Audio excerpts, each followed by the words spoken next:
Shalom jemaat sekalian, sungguh bersyukur pada pagi ini kita masih diberikan kesempatan oleh Tuhan beribadah kepada Tuhan. Melalui streaming kita percaya Allah hadir di tengah-tengah kita, di rumah kita masing-masing. Sebelum kita mendengarkan firman Tuhan, mari kita satukan hati kita di dalam doa. Bapa di dalam surga, kami sungguh bersyukur pada pagi hari ini. Tuhan masih memberikan kesempatan bagi kami untuk beribadah di rumah kami masing-masing. Kami percaya Engkau hadir di tengah-tengah kami.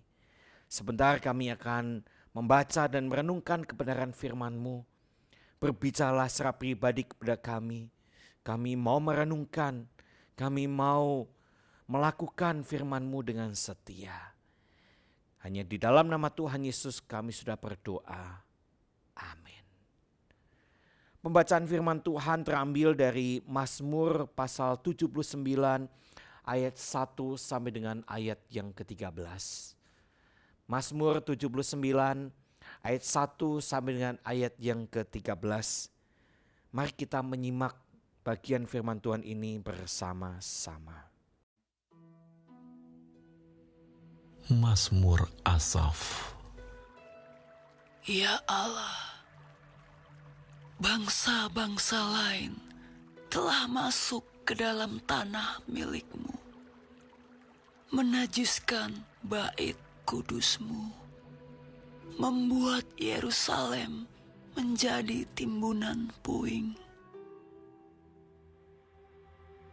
Mereka memberikan mayat hamba-hamba-Mu sebagai makanan kepada burung-burung di udara. Daging orang-orang yang Kau kasihi kepada binatang-binatang liar di bumi.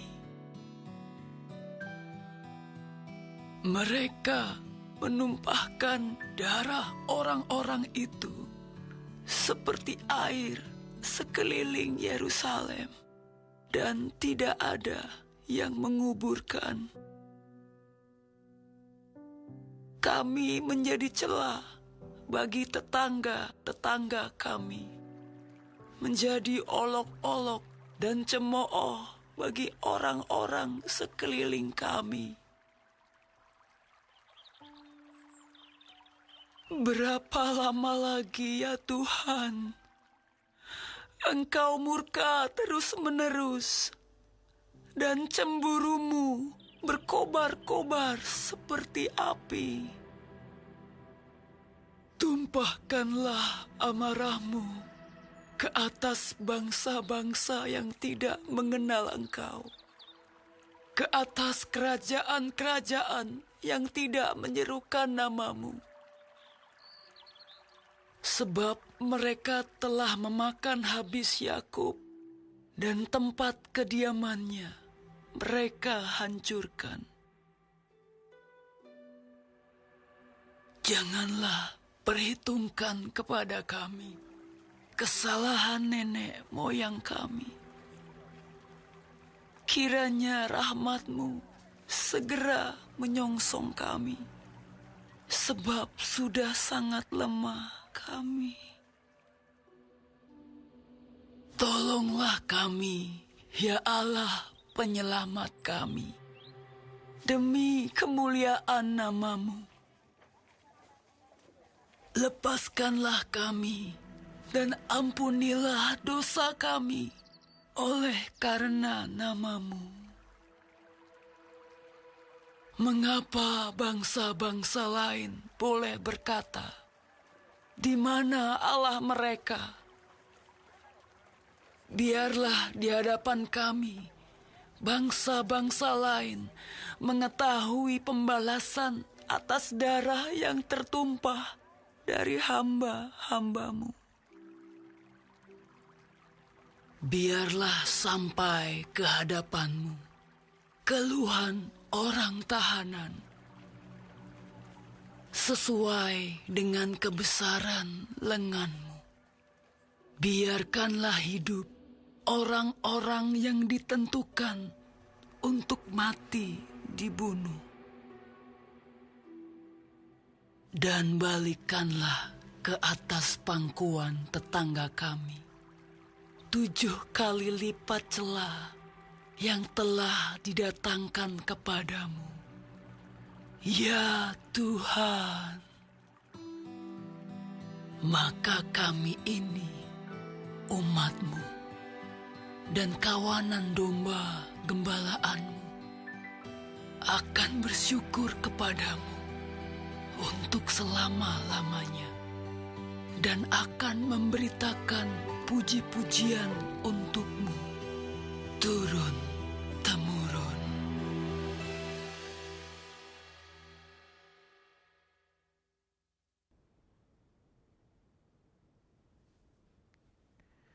Berbahagialah setiap kita yang membaca, merenungkan, dan melakukan firman Tuhan dalam kehidupan kita sehari-hari.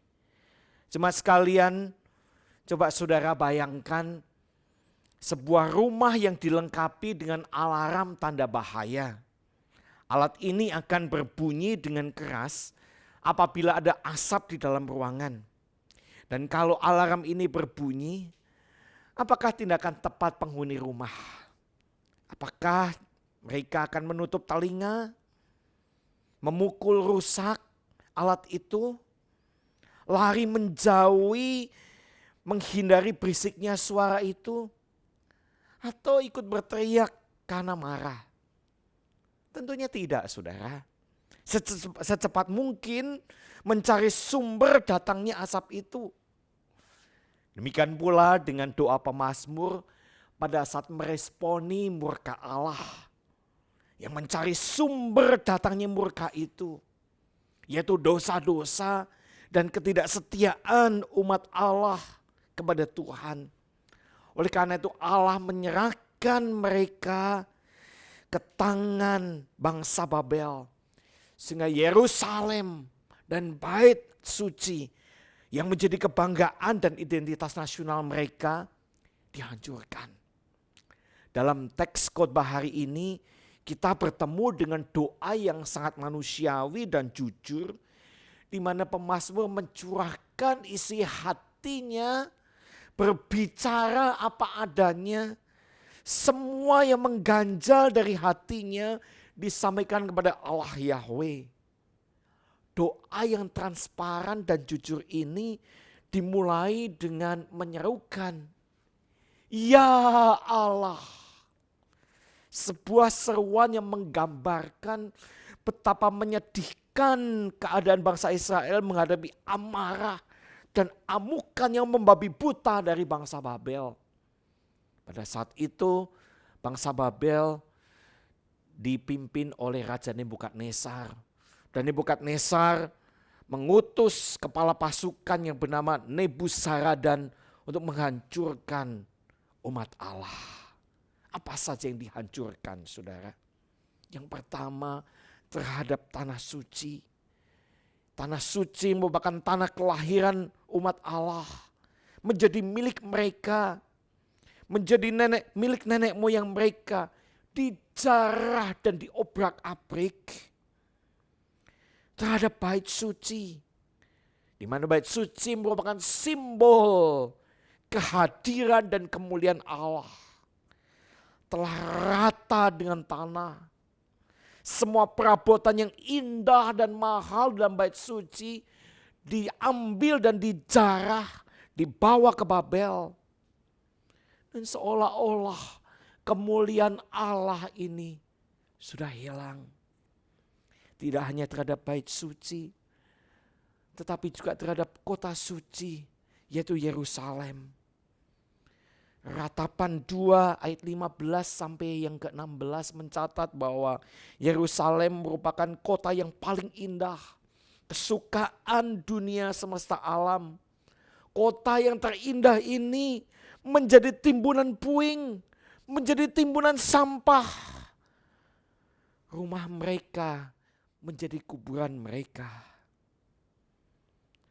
Dan tidak hanya sampai di situ yang dilakukan oleh bangsa Babel.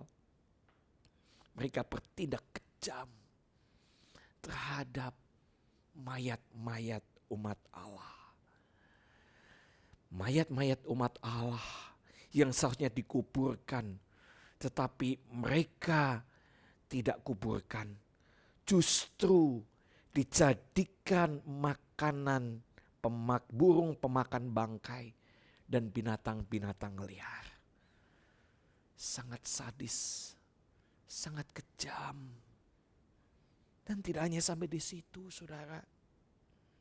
Mereka menumpahkan darah umat Allah, membunuh umat Allah tanpa kenal lelah dan tanpa belas kasihan sedikit pun.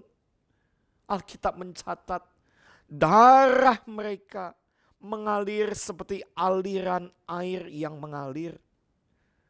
Sebuah suasana yang sangat mencekam, sangat mengerikan sekali. Bahkan merendahkan nama umat Allah. Yang notabene umat Allah adalah umat pilihan Allah. Umat perjanjian menjadi bahan ejekan. Ini sebuah beban mental menjadi bahan olok-olok dengan semena-mena. Tuhan sepertinya menjadi musuh umat Allah. Dan Tuhan membiarkan semuanya itu terjadi. Saudara, apa yang dialami oleh umat Allah ini mengingatkan saya kepada kerusuhan 98. Banyak toko-toko, rumah-rumah yang dihancurkan, dibakar, dijarah. Banyak yang dibunuh, yang dianiaya. Bahkan banyak gadis yang diperkosa dan pada akhirnya hamil. Suasana yang sangat mencekam, yang sangat menakutkan. Dan inilah yang dialami, yang sedang terjadi, yang dihadapi oleh umat Allah. Jemaat sekalian, dalam keadaan yang paling rendah ini, pemazmur memohon agar keadilan Allah dinyatakan. Dimulai dengan pertanyaan retorika. Berapa lama ya Tuhan? Sampai kapan ini terjadi? Apakah ini akan terus menerus dan tidak ada akhirnya? Dengan kata lain, pemazmur ingin mengatakan, ingatlah kami ya Tuhan. Lihatlah yang terjadi atas kami ini. Pandanglah akan keinginan kami. Suatu kondisi seperti anak yatim piatu. Sebuah teriakan keluh kesah. Sebuah rintihan dan cucuran air mata kehinaan. Sebuah curahan hati duka yang mendalam. Ratapan 2:11-12 mencatat, mataku kusam dengan air mata, remuk redam hatiku, hancur habis hatiku karena reruntuhan. Mataku kusam dengan air mata. Sebuah penggambaran peristiwa yang sangat menyedihkan. Peristiwa yang sangat-sangat menghancurkan, yang sangat miris hati.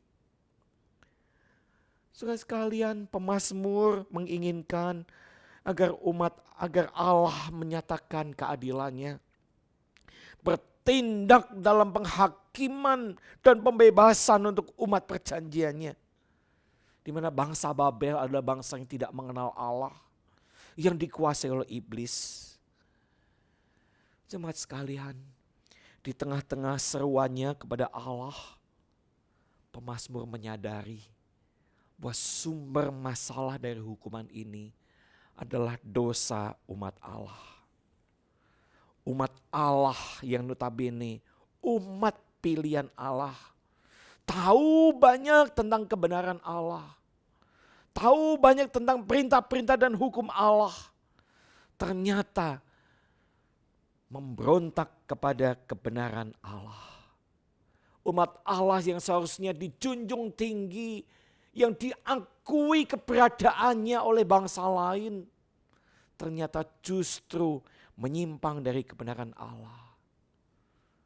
Bukankah apa yang dilakukan oleh umat Allah ini juga banyak dilakukan oleh orang Kristen, saudara. Banyak orang Kristen tahu tentang kebenaran, tahu tentang dosa, tetapi tetap saja melakukan dosa. Tahu korupsi itu dosa, tahu menipu itu dosa, tahu berzina itu dosa, tapi tetap saja melakukannya. Dan tidak hanya umat Allah yang memberontak, tetapi juga para pemimpin, termasuk para nabi dan imam yang sudah jauh meninggalkan Allah. Yeremia 52 ayat kedua mencatat, bahkan Sedekia, raja Israel pada saat itu, justru melakukan apa yang jahat di mata Allah.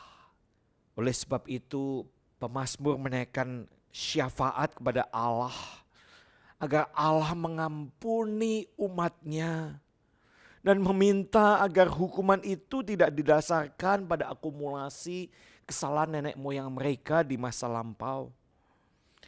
Kalimat kiranya rahmatmu adalah sebuah kerinduan terjadinya pemulihan, agar Allah menyatakan anugerahnya. Karena hari-hari yang sedang mereka hadapi ini seperti berjalan menuju kepada kematian.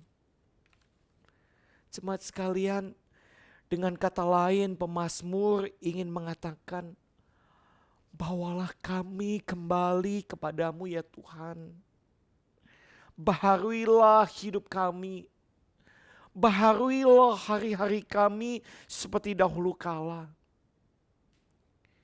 Di dalam doanya yang jujur ini, pemazmur juga menyerahkan bangsa Babel yang kejam, yang sadis ini pada keadilan Allah.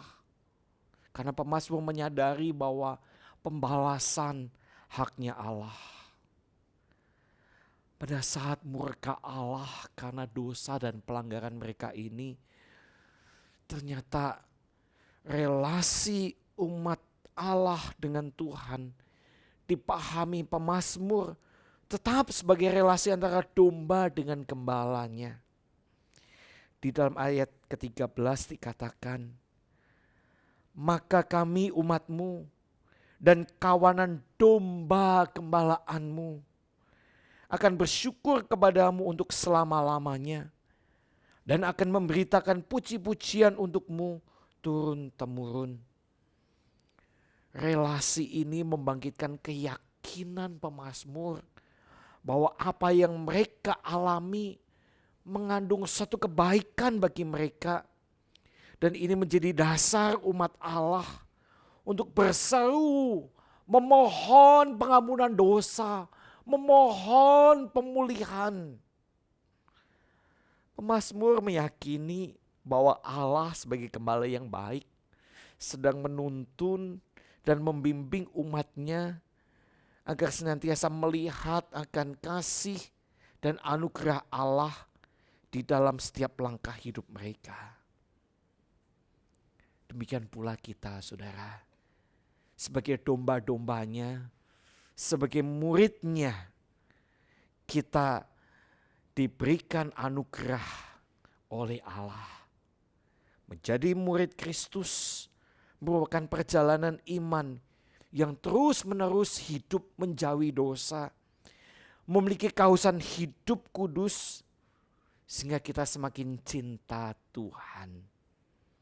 Oleh sebab itu, kita arahkan hati kita hanya kepada Allah dengan cara kita menjaga hati kita dengan kesungguhan hati. Jangan pernah lengah. Karena iblis mengaum-ngaum seperti singa yang ingin menerkam kita setiap saat. Amsal 4 ayat 23 berkata demikian. Jagalah hatimu dengan segala kewaspadaan, karena disitulah terpancar kehidupan. Menjaga hati, jangan pernah lengah. Di situ akan terpancar kehidupan. Dan yang kedua, kita memiliki ketekunan di dalam doa. Jemaat sekalian, berbicara tentang doa, Ini sudah menjadi satu topik yang sangat umum sekali bagi kita. Sebelum kita pergi ke gereja, kita berdoa. Sebelum makan, kita berdoa. Sebelum kita melakukan banyak hal, kita berdoa. Dan justru inilah doa merupakan nafas kehidupan orang percaya. Mazmur 86 ayat 11 berkata, tunjukkanlah kepadaku jalan-Mu ya Tuhan, supaya aku hidup menurut kebenaran-Mu. Bulatkanlah hatiku untuk takut akan nama-Mu. Di dalam doa terkandung bimbingan Tuhan. Di dalam doa terkandung tuntunan tangan Tuhan. Memang tidak salah kita berdoa, isi doa kita memohon sesuatu kepada Tuhan, memohon berkat, memohon perlindungan. Kita bisa belajar dari Mazmur 86. Di dalam doanya berkata, tunjukkanlah kepadaku jalan-Mu ya Tuhan, supaya kau hidup di menurut kebenaran-Mu.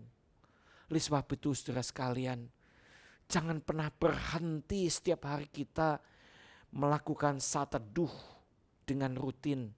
Dan tentunya kehidupan saat teduh kita, kehidupan saat teduh yang berkualitas. Dan tidak hanya sampai di situ, kita yang sudah berkeluarga, sudah seharusnya lah memiliki kehidupan mesbah keluarga yang baik. Saya bersama dengan istri dan anak saya, setiap malam kami sebelum tidur membaca Alkitab dan berdoa secara bergilir. Dan tidak hanya sampai di situ, saya membimbing dan mendidik anak saya untuk setia di dalam saat teduh pribadi. Setiap hari saya minta anak saya untuk membaca Alkitab satu hari satu pasal. Meskipun anak saya baru berusia hampir 8 tahun, yang sedang duduk di kelas 2 SD. Tapi semenjak dari kecil saya ingin dia menjadi pribadi yang cinta Tuhan, yang menjauhi dosa. Jemaat sekalian, Tuhan sebagai Gembala Agung menginginkan agar kita tidak main-main dengan dosa, saudara. Jangan pernah main-main dengan dosa. Karena Allah kita Allah yang tidak bisa dipermainkan dengan dosa. Hari ini kita berbuat dosa, besok kita melakukan dosa lagi, minta ampun lagi, berbuat dosa lagi. Seolah-olah Tuhan itu hanya sebagai penjawab doa kita, hanya sebagai pengampun dosa kita, mengkonfirmasi oke, kamu berdosa dan aku ampuni dosanya dan boleh melakukan dosa lagi. Tentu tidak, saudara. Jangan pernah main-main dengan dosa, tapi hiduplah hidup suci di hadapan Tuhan. Dan kita senantiasa mensyukuri akan berkat dan anugerah Tuhan dalam hidup kita. Serta kita memiliki satu tugas agung, yaitu memberitakan Kristus di dalam kehidupan kita. Pertanyaan refleksi bagi kita, saudara. Yang pertama, apa yang terjadi hari-hari belakangan ini?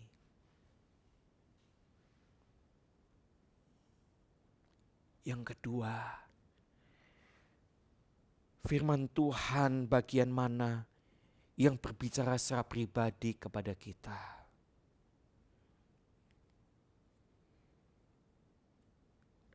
Dan yang ketiga, setelah kita mendengarkan firman Tuhan, apa yang menjadi tekad saudara? Amin. Mari kita tundukkan kepala, kita berdoa. Bapa di dalam surga, kami bersyukur untuk firman-Mu yang sudah kami dengar pada pagi hari ini. Yang tidak hanya mengingatkan tetapi menegur kami. Kami bersyukur untuk Mazmur 79 ini menjadi cermin bagi kami. Bagaimana bangsa Israel tahu tentang kebenaran tetapi justru hidupnya jauh dari Tuhan, melakukan apa yang jahat di mata Tuhan, sehingga Engkau mengizinkan dan membiarkan bangsa Israel dihancurkan oleh bangsa Babel. Tetapi di tengah-tengah seolah-olah engkau membiarkan bangsa Israel, engkau meninggalkan. Tapi justru disitulah Allah menyatakan kasih dan anugerahnya. Kami bersyukur untuk relasi yang indah. Kami sebagai domba-dombamu dan engkau sebagai gembala yang agung. Engkau senantiasa menuntun kami, membimbing kami ke jalan yang benar. Sehingga hati kami meluap-luap dengan syukur. Dan hidup kami hidup suci di hadapan Tuhan. Hidup yang tidak main-main dengan dosa. Sehingga kami semakin cinta Tuhan.